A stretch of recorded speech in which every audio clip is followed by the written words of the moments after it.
Apa itu microsleep? Hai kids, sudah pernah mendengar tentang microsleep? Microsleep terjadi ketika seseorang kehilangan kesadaran atau fokus karena sangat mengantuk. Kondisi ini bisa membuat kita tertidur tanpa sadar atau sangat tiba-tiba dalam waktu yang super cepat.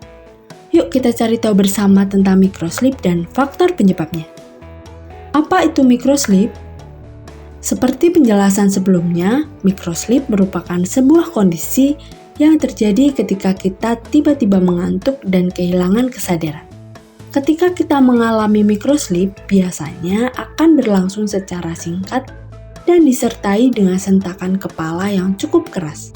Sentakan kepala ini menjadi tanda kalau kita sudah mengantuk berat dan sempat tertidur tanpa disadari.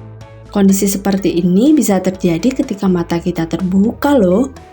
Microsleep bisa terjadi ketika mata kita terbuka yang ditandai dengan pandangan kosong serta gerakan kepala seperti orang mengangguk.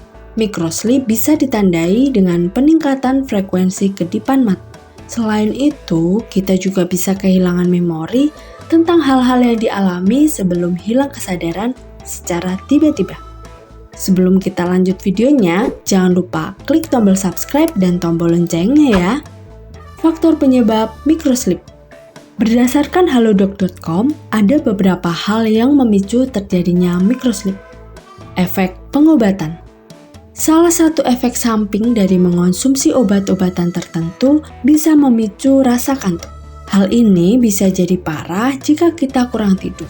Rasa kantuk jadi berlipat-lipat. Kondisi seperti ini memungkinkan kita mengalami microsleep yang bisa menjadi membahayakan jika sedang beraktivitas di luar ruangan. Dalam kondisi normal, otak kita bisa memproses berbagai stimulus di sekitar, namun akan berbeda jika otak kelelahan. Hal ini bisa mengganggu konsentrasi dan membatasi kinerja otak terhadap berbagai stimulus yang ada di sekitar kita. Kondisi ini juga bisa meningkatkan resiko kecelakaan yang enggak diinginkan karena kita bisa hilang sadar sewaktu-waktu karena mengantuk berat di tengah aktivitas. Gangguan tidur. Gangguan tidur bisa menyebabkan otak seseorang jadi sulit fokus di siang hari. Nah, gangguan tidur ini bisa memicu menurunnya kuantitas dan kualitas tidur.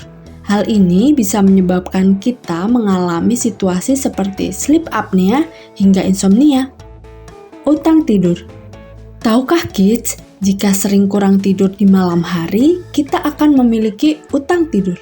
Hal ini karena tiap fase umur punya jam tidur ideal yang perlu diterapkan supaya bisa mendukung fungsi dan peran organ tubuh setiap hari. Jika kita punya banyak utang tidur, kemungkinan mengalami microsleep sewaktu-waktu bisa terjadi.